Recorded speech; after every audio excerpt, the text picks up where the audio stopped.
Okay, welcome back to our thought for the day. All of this week, I've said, we're going to be interviewing people from the church, and we're going to be asking about their journey, be it just their general journey of faith or through a specific situation they may have faced. So today I'd like to introduce Julie Urquhart. Hello, Julie.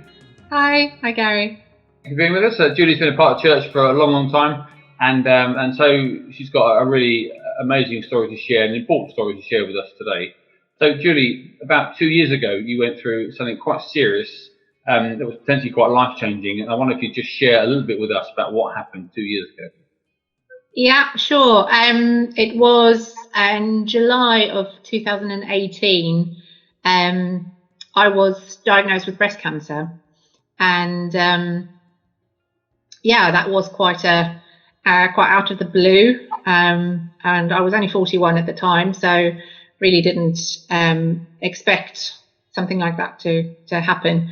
I was diagnosed in the July, started chemotherapy sort of within 2.5 weeks of being diagnosed, and that carried on until at the end of November. After that, had surgery and then radiotherapy after that, which is quite sort of standard cancer treatment, if you like. That's that in a nutshell. Yeah, I remember it being quite the church were very worried about you, and of course, obviously the family would have been as well. And I know there were there must have been some very difficult moments for you as well. It must be quite an emotional time. There must have been lots of fears and worries. Obviously, you're a Christian, and I know you've got a very strong faith. And I just wonder the ways in which you might have seen God, or in preparing you for this moment, or how He was with you during that particular time.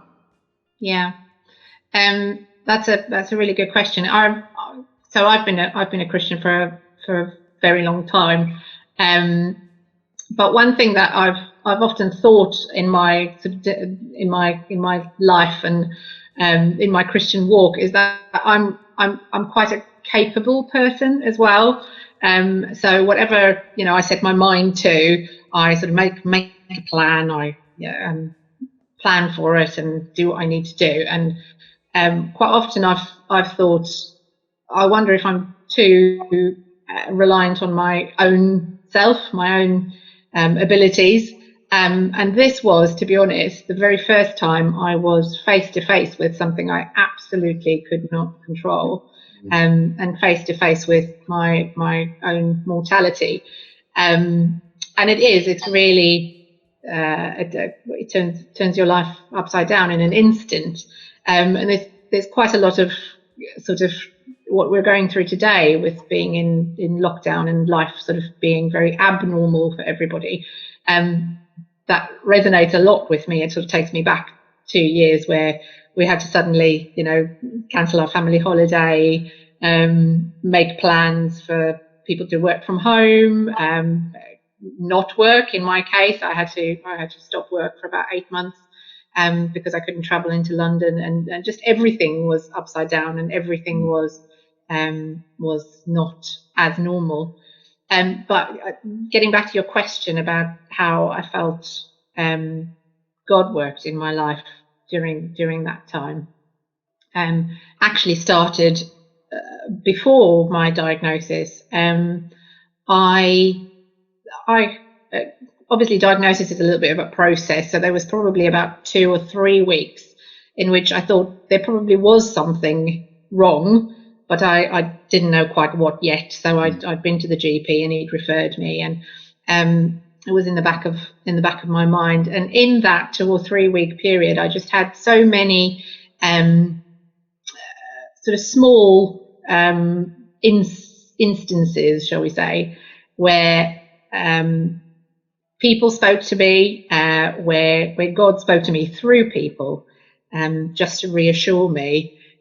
We actually had a women's conference at church as well, and one of the visiting speakers there, who didn't know anything about me or what I was going through, spoke directly to me, and said she really felt God was saying to her that this is not the end.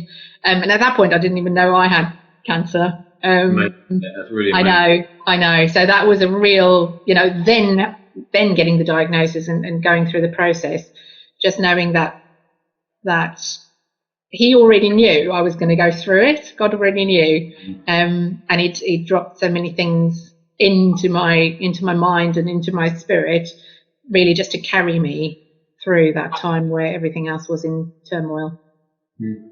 I think it's, and I know for me, when you've sort of shared that story before, we've spoken, I find that side amazing, that God prepared you beforehand.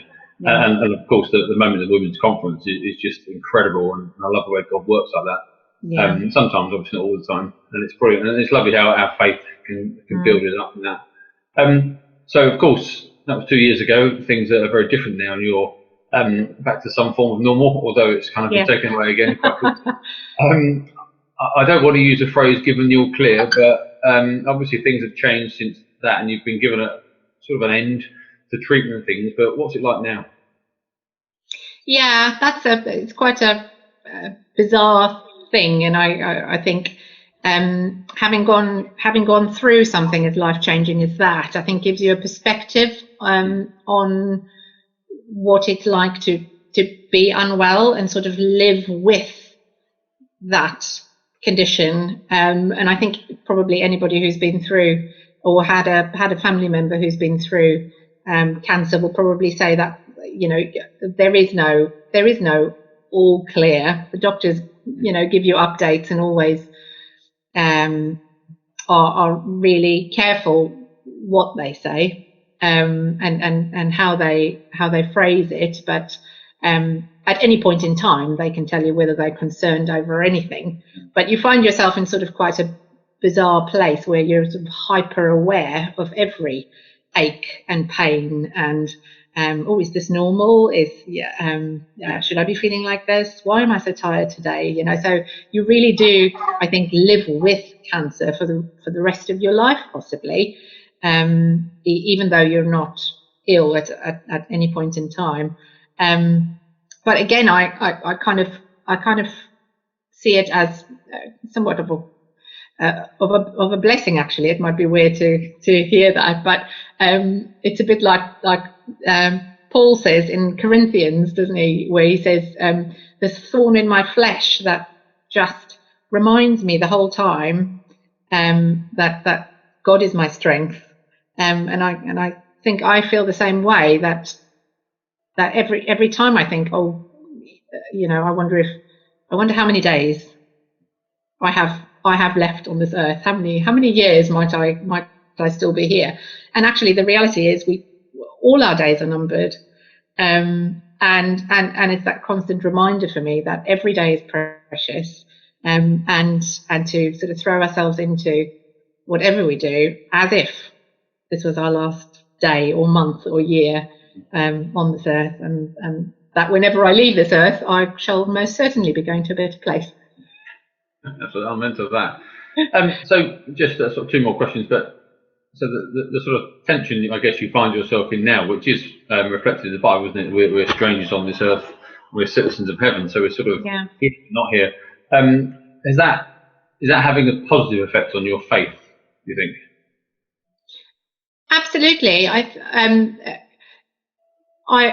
think that whenever we go through sort of a crisis, people have slightly different reactions to it, don't they? Some people will say, well, there can't possibly be a God, because how would he allow something like this to happen? And I feel absolutely the opposite. I think life is full of troubles, and life is full of troubles for everybody. That doesn't disprove a loving God. What God did for me during that storm and during that period in my life, that to me, the experience I had of God was absolutely that he was loving, and he did absolutely everything he could to make that road as smooth as possible. Brilliant, that's lovely. I remember what you shared at church at the time about the plank in the water before shipwreck and hanging on to God and not drowning. And I remember thinking, what a wonderful way of applying that situation in a positive way. That's really brilliant. Thank you so much for sharing today. I know it's, I don't know what it's like for you to talk about it. It may be difficult. I imagine it must drag up all sorts of things. But thank you for being so honest about your faith One final question then. There may be people watching today that are going through the same thing that you went through. They may be going through something different, but have the same set of emotions that you might have had when you went through. And I just wonder, as a final sort of sentence, what you might say to encourage someone that's really struggling with a worrying situation in their life. Yeah, obviously nobody's situation is unique, and everybody has different sets of their own strengths or people around them, and all of that. We have a very, very good friend who always says, if you find yourself going through the valley of the shadow of death, for goodness sake, don't set up camp. Just keep going. And it ties into that story you were saying about, holding on to the plank when Paul was shipwrecked. He says some people swam to the shore, and other people just held on to whatever was in the water, just floated along. And I think that's probably what I'd leave with anybody listening here is, if you're strong enough, swim to shore. But if you're not, it's okay just to hang on and tread water for a little while. But don't stop. Don't let go. Don't let go. Keep going. Brilliant. Thank you. That's awesome. That's really good. I like that. I like the not setting up camp in a dark place. That's really good. And how often do we do that as human beings? Yeah. That's brilliant. Thank you very much for sharing with us this afternoon. I really appreciated it. I know it encouraged a lot of people, and it's really good of you. And you've been brilliant throughout all of your diagnosis and since, and I think you've inspired more people than you probably will ever realise, Julie. But God bless you, and thanks so much for joining in. And don't forget, tomorrow, everybody, to come back again 12:30 and to listen to another interview from someone from our church community. God bless, and thanks very much, and thank you, Julie.